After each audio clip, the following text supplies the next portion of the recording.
Good morning everyone and welcome back to my channel English Literature. Today we're going to talk about Shakespeare's Macbeth, the tragedy of Macbeth by William Shakespeare. And now today I am going to make a series of videos on Macbeth.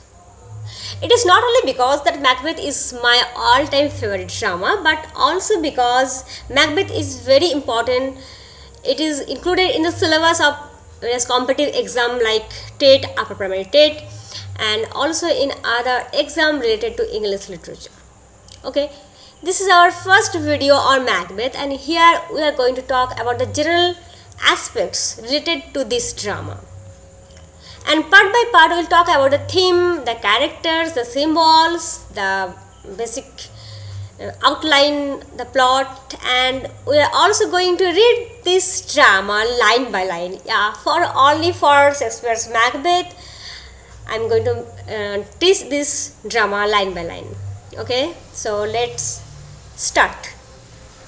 The tragedy of Macbeth by William Shakespeare is generally viewed as one of Shakespeare's four great tragedies along with Hamlet, King Lear and Othello. Historical context.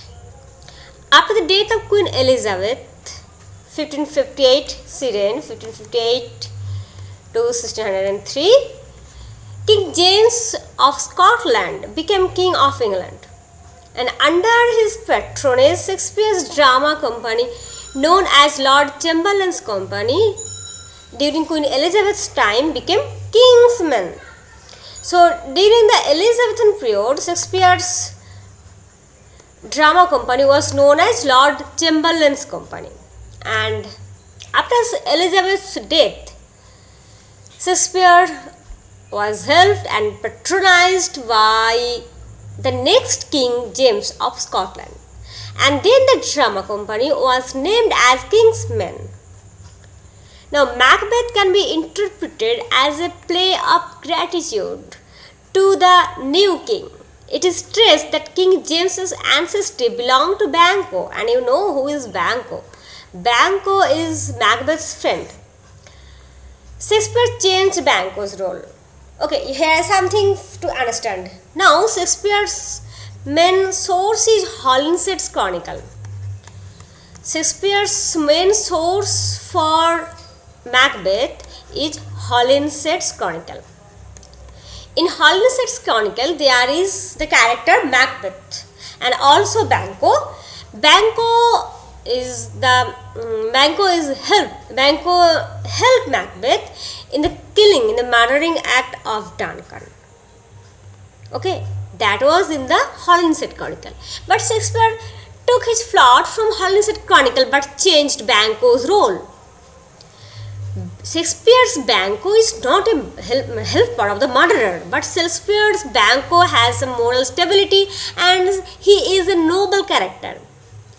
As King James belonged to Banquo's ancestry, that's why it is said that Shakespeare brought this change in Banquo's characterization. In this respect, Macbeth can be interpreted as a play of gratitude where the ancestry of Banquo is shown as something noble heritage, noble blood. Okay. Now, this can be taken as a compliment. Many believe that it was composed for a performance before King James I, who had a deep interest in witchcraft. Again, there is another point to make happy the new king who is good patron for Shakespeare's drama company. This reason is James I was interested in witchcraft and he also wrote a book on witchcraft that is named Demonology. In Shakespeare's time, witchcraft was a serious matter. King James himself was a judge in the North Berwick witch trials of 1590-92, at which 70 people were tried and many burned at the stake. Shakespeare's audience would have familiar with such incident of witch hunt. We have talked about witch hunt in American literature in Salem Witch Trial. You can search this in my playlist, Salem Witch Trial. Now, source of this play. Scottish King Macbeth, 1005 to 1057, reigned from 1039 to 1054. At the time, it was not so horrific, it was not so illegal, not illegal in that sense, it was so common actually to kill the weak king and usurp his throne by his relative. It is a common occurrence. Shakespeare took the plot from Raphael Holinshed's Chronicles of England, Scotland and Ireland, 1577, and modified it in his own way. And in this modification part, we are already familiar with one point, that is Banquo's character modification. Okay. And in this respect, though Macbeth is a historical figure, yet Macbeth is included in the group of tragedy, not in that group of historical plays by Shakespeare. So, though Macbeth is a historical figure, but Macbeth is not shown as a historical play, because the focus is not on the Macbeth as a character in history, but the focus is on something else that we are going to explore when we read Macbeth. Now, Shakespeare's Macbeth deviates a great deal from the source. Setting in Scotland and sometimes in England. Most of the time in Scotland. It's a dark play. Macbeth is literally and symbolically a dark play. About 2/3 of it takes place at night. Deadly deeds unfold their viciousness under the cloak of the night. Theme.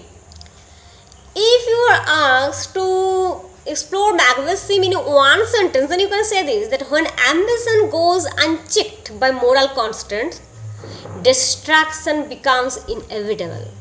That is the theme of Macbeth. Now, Macbeth is the shortest of Shakespeare tragedies. Around 2100 lines there. It is very compact.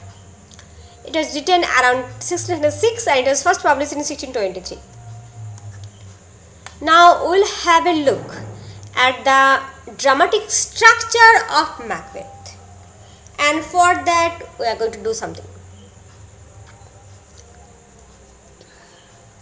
The opening of the play Macbeth. The opening of the play Macbeth is with the witches in a desolate moor in Scotland, ominous presence of the witches. With this ominous presence of the three witches, the drama begins. And Macbeth, we are also introduced with Macbeth's bravery from the description of a wounded captain. So, ominous presence of the witches and Macbeth's bravery, these things are the opening scene of this drama. Now, okay, so this is number 1, opening, and now we'll talk about the rising action.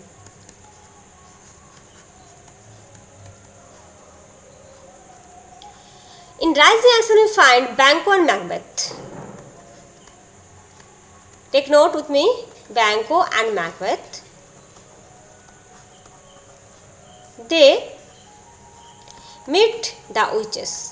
They meet the evil and the prophecy of the witches, and with this prophecy, the seed of ambition is sown in the heart of Macbeth.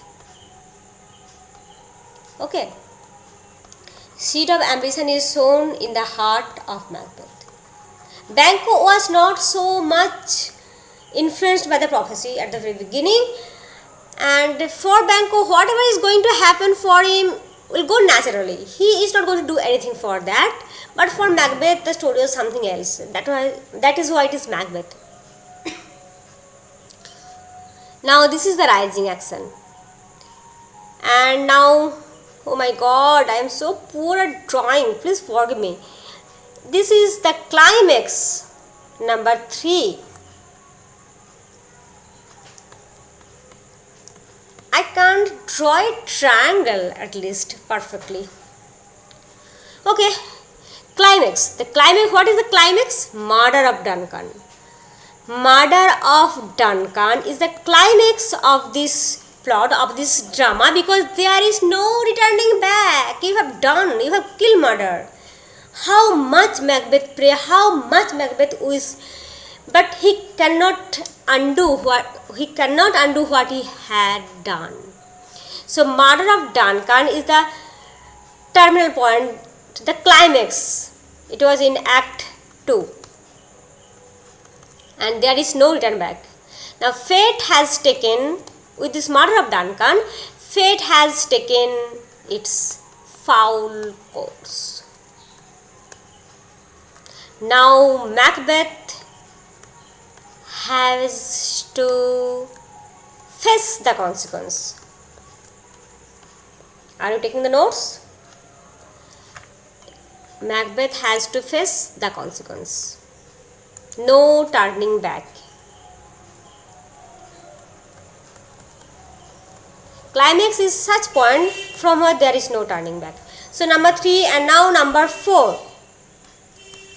That is falling action.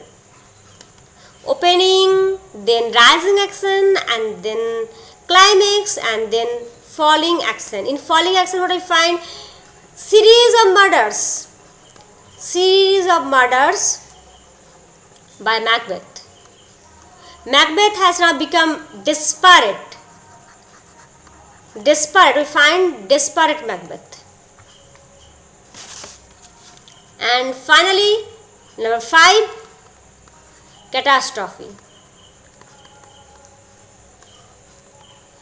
Here Macbeth's death. Here we find Macbeth's death at the hand of Macbeth.